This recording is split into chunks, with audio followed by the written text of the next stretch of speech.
AFMC is really known. That this video will provide ideas and also make sure between the office hours.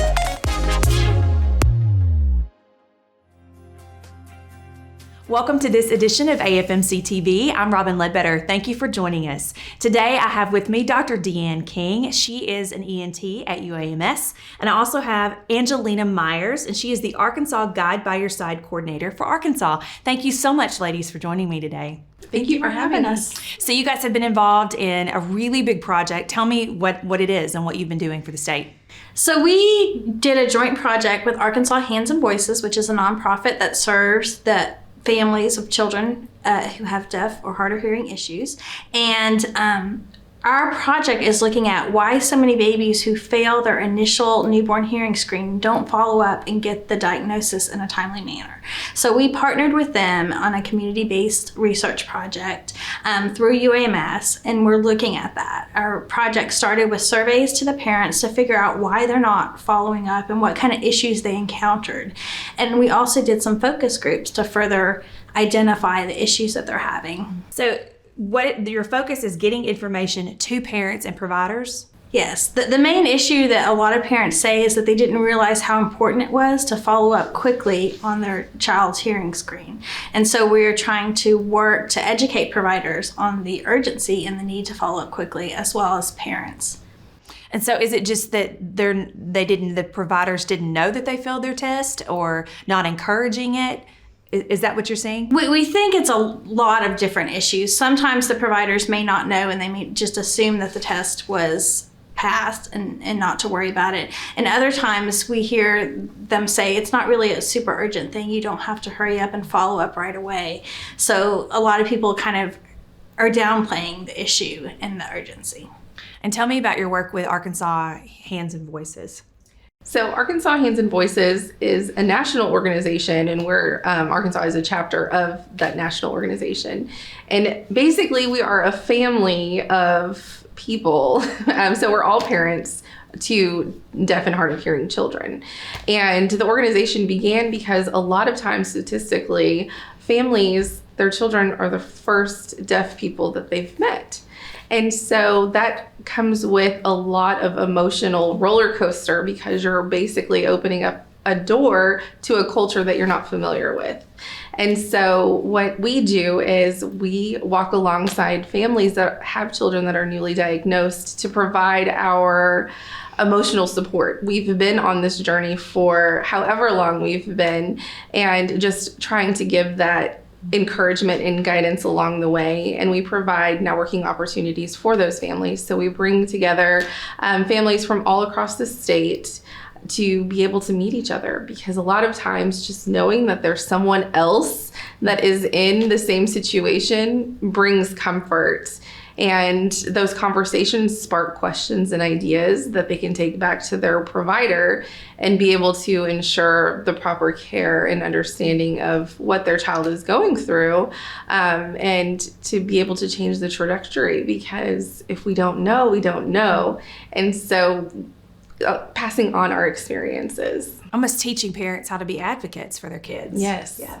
Very unique. And so, and you said it's across the state. So Yes. it's made up of how many people?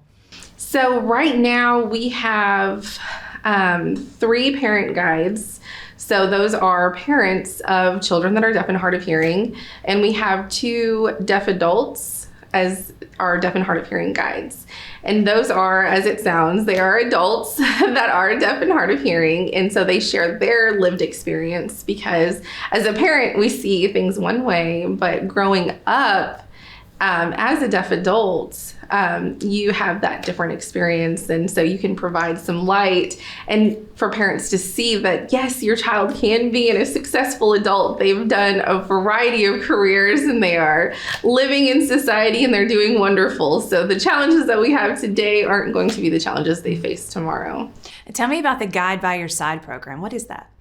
So that is, as I was saying, they are the parents that are professionally trained. We have a training program that we give to our guides so that they can walk alongside families, because we are, as an organization, as an organization, we provide unbiased support. So what that means is that there are many modes of communication. There are many choices that families can make. And we provide that unbiased support. So it doesn't matter if you choose listening and spoken language, or if you choose ASL or cued speech or any of the other varieties. We just want to see you be successful with your child. One thing that we always say is that no matter what you choose, it's going to be work. It just means that you're choosing what you're working on. That's a good philosophy. And so what is the connection, and how is Arkansas Hands and Voices playing into the research? So the project that we were on, we were in a special UAMS program that we had to partner with a community organization. So newborn hearing screening and the loss to follow-up is something we've been looking at for a while, and Hands and Voices was just sort of like the automatic no-brainer choice for a great partner to sort of figure out what exactly the barriers and issues are to why so many newborns don't get the screening that they should be getting in the recommended time. And so what is the 136 guidelines? What does that mean? So there are national guidelines that the whole country should be following, and one is 1 month. Every baby should be screened, have their initial screening by 1 month, which as a state we do really well. About 98 to 99% of babies get that screening at the hospital, and we even have practitioners that work, if it's a home birth, with a midwife. The 3 is every baby should have a diagnosis by 3 months, and this is where we really fail as a state. We're only like 20 to 30% of those babies get that diagnosis within time. And then the 6 is you should start whatever intervention you're going to choose by 6 months. And so if you have a delayed diagnosis, then you're going to have a delayed intervention, and that's just going to put that baby further and further behind. And is Arkansas, how do they compare, or we compare to the rest of the country? So the country as a whole doesn't do so great, but we're doing worse than most of the other states. So that's something we really want to try to understand, why we're doing such a poor job and how we can improve. So who does the screening? So most of the newborn screening is done at the hospital. They usually have a nurse that's trained. The screener is a little handheld device that's really simple to use. You plug little earphones in, you hit a button, plays little tones, and it works its magic. And it will either give you a pass if hearing is normal, or a refer if something happens. If they get that refer, it may or may not mean there's a hearing loss. There are certainly poor testing conditions, other issues that can cause you not to pass initially, but it could also mean there is actual hearing loss. So if you get that refer, then it's really important to follow up with an additional screening. And then if they have 2 screenings that they don't pass, then you need to go to an audiologist for a full diagnostic evaluation. And what does that follow-up look like with an audiologist? So the audiologist, you'll either go to an audiologist or an ENT. There are different tests that they can do. They'll look closely at the eardrum. They'll make sure there's no fluid. Sometimes if they're fluid, they'll put ear tubes in. There's a whole different kind of battery of tests that can be done. So it's instead of a simple little machine, it actually has somebody who's trained to know what they're looking for. And so that's part of the diagnostic evaluation. So what should parents do if their baby needs a follow-up when they're meeting with their PCPs? Should they just ask for it? They should. Hopefully the pediatricians or whoever their PCP is will ask on that first visit when they come home from the hospital, and then they follow up usually 5 to 7 days later. That's the appointment that the referral needs to be made. So the pediatrician should be checking. If not, the family should be saying, hey, the baby didn't pass the newborn hearing screen. What do I need to do? And then a referral needs to be made. They can do a second screening by 1 month of age. But once they hit either 1 month of age, or if they've not passed 2 hearing screenings, then they need to go on to their diagnostic evaluation. And what do you want PCPs to know? That it's really an urgent thing. They really should go ahead and make that appointment at that very first visit, because it often takes a little bit of time to get the appointment with the follow-up screening and that sort of stuff. So we really want that second screening to happen by 1 month of age. So it's not something that people can kind of wait and see. A lot of people think, well, the baby doesn't start talking until they're a year, so we don't need to really hurry up. But you really do. Babies communicate a lot earlier. And hearing and any form of communication is necessary, whether it's sign language or if whatever the communication, they really need that for their development. Yes. And the building blocks for language acquisition start at birth, because they're becoming familiar with their environment. And if they're isolated to a small portion of their environment, then they're missing out on all that receptive learning. And you see, sign language seems to be a lot more common now, even for children that are not hard of hearing, with hearing issues too. A lot of parents do. I mean, you can teach a baby to sign long before they learn how to speak. So a lot of people, even if their baby is normal hearing, you can teach them sign language for if they are hungry or need a bottle, like a lot faster than they can actually ask for it. So a lot of people do use that as an early communication tool. And why are medical records so important for hearing screenings? Part of the issue is everybody has different medical records. So the birthing hospital and the primary care physician may not be on the same thing. So they may not be able to tap in to see exactly what was done at the birthing hospital to see if that screen was passed or not. And unfortunately, with HIPAA rules and privacy rules and all that sort of stuff, it's a little bit challenging to be able to provide the information and still have the privacy. So the Department of Health, all the information is sent to the Department of Health when they pass or don't pass that newborn hearing screening. And then we try to get that to the primary care physician, but there are often not primary care physicians on records when babies are born, and there's a lot of sort of challenges and holes that babies can fall through. And I think that's sort of one of our biggest challenges to the low follow-up is that, you know, if the primary care doesn't realize that the hearing screen wasn't passed, or, you know, there's a lot of, I think, failure of communication. And what is your team trying to do to streamline that process? So we are working with a lot of the primary care physicians. We're working with the Department of Health. So we have narrowed down to 5 counties that have the lowest failure to follow-up rate. So we're really kind of focusing on those birthing hospitals and those providers to kind of make sure and figure out what problems that we are seeing and anticipating. And because I think it's a number of problems which may be unique to different providers. What in your study has been the feedback from parents? We've had a lot of things. I think, Angelina, you're probably... Communication was one of the largest concerns from parents. So a lot of parents went in not even knowing that a hearing screening was done. And so communicating those results is so important, even if their child passed, because I know as parents, especially first-time parents, we don't know what to expect. Mm-hmm. We didn't even know this test was happening, let alone what it's testing for. So providing education to parents so that they can be a better advocate for their child. Is this testing downplayed? I think so. I think a lot of, you know, the birthing hospitals, they don't want to alarm any parent. Any parent's got enough going on right after the moms give birth, and there's sort of a lot going on. I think they don't want to cause too much trouble, but it's also at the same time important that you need to kind of hurry up and work on this. And there may or may not be a problem. So I think a lot of it may be language, and we're working on a project to kind of help providers with that of, you know, it doesn't mean if they didn't pass, it doesn't necessarily mean there's a hearing problem, but there may be, and we really need to get the follow-up testing to see if there is a problem.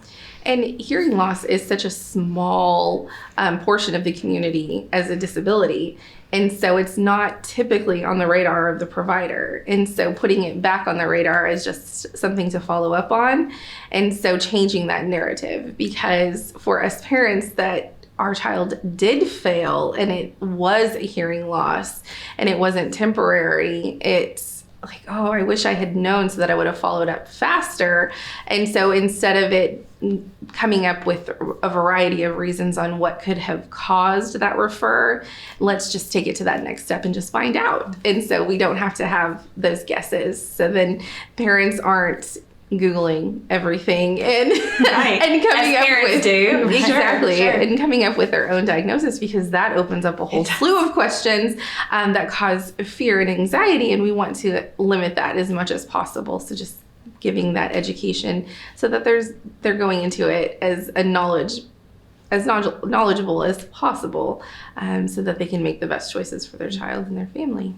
So important, and every parent's wish, I'm sure. Yes. So tell me about your handout that you've got here. Yes. You've got a folder. Yes. So as Dr. King had mentioned, we are partnering with 5 counties to help improve the loss to follow-up in Arkansas.